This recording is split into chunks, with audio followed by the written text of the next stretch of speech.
Assalamualaikum warahmatullahi wabarakatuh. Apa kabar adik-adik kelas 5 semuanya, anak-anak soleh dan solihah?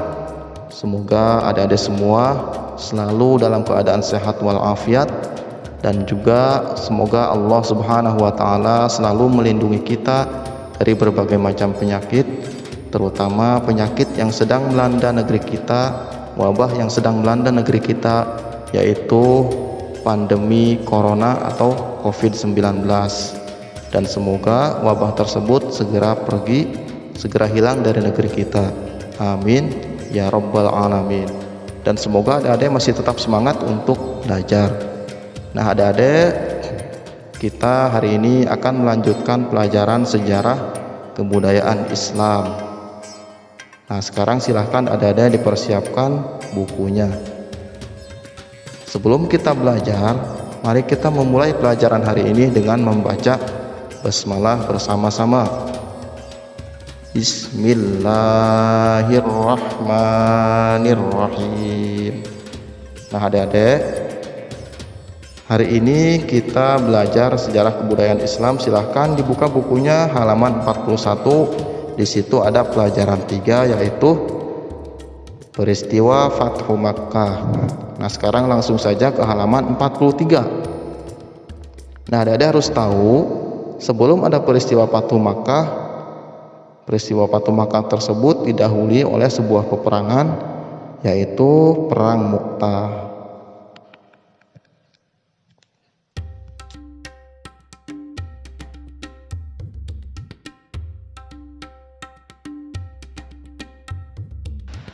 Ya, Perang Mu'tah adalah peperangan yang terjadi pada masa Nabi Muhammad SAW antara pasukan kaum muslimin melawan pasukan kerajaan Bani Ghassan yang didukung oleh kerajaan Romawi.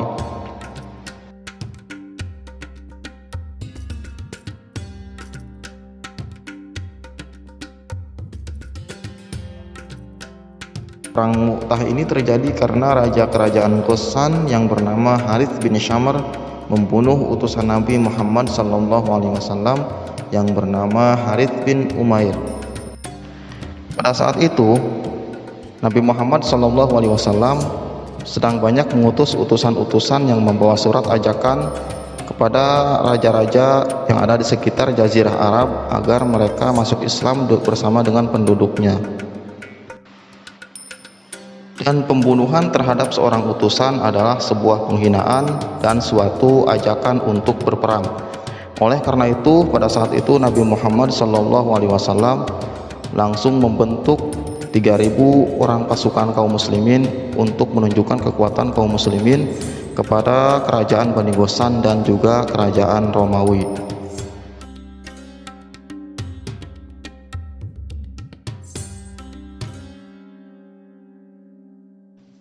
Nah adik-adik, kenapa disebut Perang Mu'tah?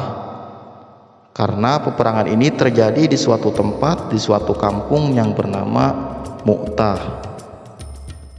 Zaman dulu pada saat itu, kampung Mu'tah ini terdapat di sebuah negeri yang disebut dengan negeri Syam, kalau dari Madinah ke arah utara. Nah kalau zaman sekarang, Mu'tah ini adalah sebuah tempat yang terdapat di negara kerajaan Yordania. Nah adik-adik, ini adalah lokasi dari Mu'tah jika dilihat menggunakan peta modern. Kalau kita lihat dalam peta ini, Mu'tah itu terletak di sebelah utara kota Madinah, tepatnya di negara Yordania, dan jaraknya dari kota Madinah itu kurang lebih 1047 km. Jadi cukup jauh. Mungkin perbandingannya kalau dari Karawang ke Surabaya itu baru sekitar 750 km ya. Nah mungkin kalau dari Karawang ini sampai ke Bali baru 1000 km. Nah ini dari Madinah ke Mu'tah ini, jika ditempuh menggunakan mobil, menurut informasi dari Google Map, itu kalau menggunakan jalan tol 11 jam, 17 menit atau 11 jam, 15 menit ya. Tapi kalau ditempuh tanpa menggunakan jalan tol bisa sampai 13 jam 28 menit. Itu kurang lebih waktu jarak tempuh dari Madinah ke Yordania. Itu menggunakan mobil. Bagaimana kalau zaman dulu? Kalau zaman Nabi Muhammad SAW, pasukan perang ini kendaraan paling cepatnya adalah kuda atau unta. Bahkan mungkin ada yang jalan kaki. Berapa lama kira-kira dari Madinah ke Mu'tah? Ya, itu adalah perjuangan umat Islam, ya, perjuangan Rasulullah dan para sahabatnya pada masa awal Islam untuk menegakkan agama Islam.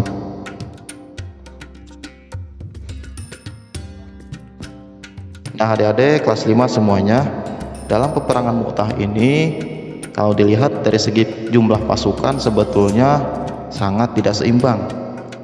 Bayangkan saja waktu itu Rasulullah mempersiapkan pasukan dari Madinah itu cuma 3.000 orang pasukan. Sementara pasukan Bani Ghassan yang bergabung dengan pasukan Romawi jumlahnya sampai menurut riwayat itu 200.000 pasukan. Jadi 3.000 pasukan melawan 200.000 pasukan. Seandainya diskalakan, ini seolah-olah satu orang melawan 66 orang. Jadi sangat tidak seimbang. Satu orang, bisa dibayangkan satu orang melawan 66 orang. 3.000 pasukan melawan 200.000 pasukan. Nah, adik-adik kelas 5 semuanya, dalam perang Mu'tah ini pasukan kaum muslimin yang berjumlah 3.000 orang tersebut menjalankan wasiat Rasulullah. Pesan Rasulullah, mereka dipimpin oleh Zaid bin Harithah. Nah, pasukan yang 3.000 orang ini dipimpin oleh Zaid bin Harithah berperang dengan secara luar biasa menghadapi pasukan yang jumlahnya jauh di atas mereka, yaitu 200.000. Nah, akhirnya Zaid bin Harithah selaku pemimpin pasukan ternyata gugur di medan perang tersebut dan mati syahid dalam perang Mu'tah. Nah, sesuai dengan wasiat Rasulullah, sesuai dengan pesan Rasulullah, apabila Zaid bin Harithah mati syahid, maka penggantinya adalah Ja'far bin Abi Thalib, ya. Nah, kemudian Ja'far bin Abi Thalib memimpin pasukan dan ternyata Ja'far bin Abi Thalib juga gugur mati syahid di medan perang. Nah, dalam kisahnya Ja'far bin Abi Thalib ini beliau membawa bendera perang menggunakan tangan kanannya, tapi kemudian tangan kanannya tersebut terpotong oleh sabetan pedangnya pasukan musuh. Nah, kemudian beliau mengambil bendera tersebut dengan tangan kirinya, dan tangan kirinya juga ternyata terpotong oleh pasukan musuh. Nah, akhirnya beliau berusaha untuk mengangkat bendera dengan kedua tangannya yang masih tersisa, ya. Walaupun kedua tangannya sudah terpotong, tapi ada sisa tangannya yang masih bisa digunakan untuk menegakkan bendera tersebut. Nah, ternyata pasukan Romawi, pasukan musuh, menebas dadanya Ja'far bin Abi Thalib sehingga beliau gugur di medan perang. Nah, oleh karena itu Ja'far bin Abi Thalib mendapatkan gelar At-Tayyar. Apa itu At-Tayyar? At-Tayyar itu artinya adalah penerbang. Jadi menurut riwayat nanti Ja'far itu di surga beliau punya sayap. Sebagai ganti kedua tangannya yang terputus di perang Mu'tah, nanti di surga beliau mempunyai sayap dan bisa terbang kemanapun beliau inginkan. Nah, setelah Ja'far bin Abi Thalib gugur mati syahid di medan perang, maka sesuai dengan wasiat Rasulullah, pemimpin pasukan harus diserahkan kepada Abdullah bin Rawahah. Nah, ternyata Abdullah bin Rawahah juga gugur, dan sesuai dengan wasiat Rasulullah Nabi Muhammad SAW, maka kaum muslimin yang ikut dalam perang Mu'tah harus menunjuk seorang pemimpin di antara mereka. Akhirnya mereka sepakat untuk menunjuk Khalid bin Walid sebagai komandan mereka. Nah, Khalid bin Walid ini adalah panglima perang yang sangat hebat, yang sangat luar biasa dalam sejarah kaum muslimin. Nah, selanjutnya adik-adik semua, di bawah kepemimpinan Khalid bin Walid, pasukan kaum muslimin masih terus melanjutkan pertempuran, berjuang melawan pasukan Bani Ghassan dan pasukan Romawi. Diriwayatkan dalam perang Mu'tah ini pasukan kaum muslimin hanya kehilangan 12 orang pasukannya. mereka semua mati syahid. Sementara pasukan Bani Ghassan dan pasukan Romawi kehilangan sebanyak 20.000 orang pasukannya. Nah, tapi kemudian Khalid bin Walid berpikir, beliau ini adalah panglima yang sangat cerdas, bahwa sulit rasanya pasukan 3.000 orang melawan pasukan 200.000 orang. Pasukan 200.000 orang itu sulit dikalahkan oleh pasukan sebanyak 3.000 orang. Oleh karena itu kemudian Khalid bin Walid berpikir untuk menarik semua pasukan kaum muslimin untuk kembali pulang ke Madinah.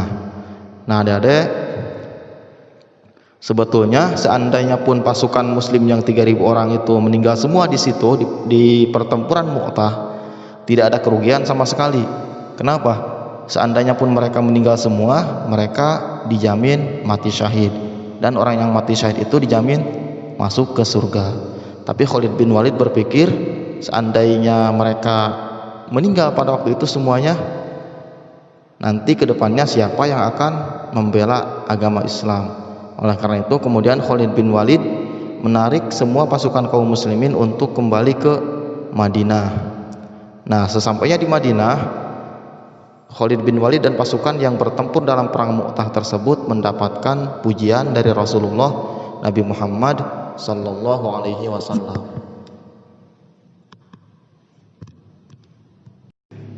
Nah, adik-adik semua, itu adalah kisah daripada perang Mu'tah. Nah, mungkin untuk pertemuan hari ini dicukupkan sekian saja. Kurang lebihnya mohon maaf. Mari kita tutup pelajaran hari ini dengan membaca hamdalah dan juga doa kafaratul majlis. Alhamdulillahi rabbil alamin. Subhanakallahumma wa bihamdika asyhadu an la ilaha illa anta astaghfiruka wa atubu ilaik. Nah, kemudian untuk tugasnya ada silahkan isi TTS-nya halaman 59. TTS-nya saja ya. Isi TTS-nya, TTS pada halaman 59. Tinggal diisi soalnya ada di halaman 58 dan sebagian ada di halaman 59. Nah, mungkin itu saja. Wassalamualaikum warahmatullahi wabarakatuh.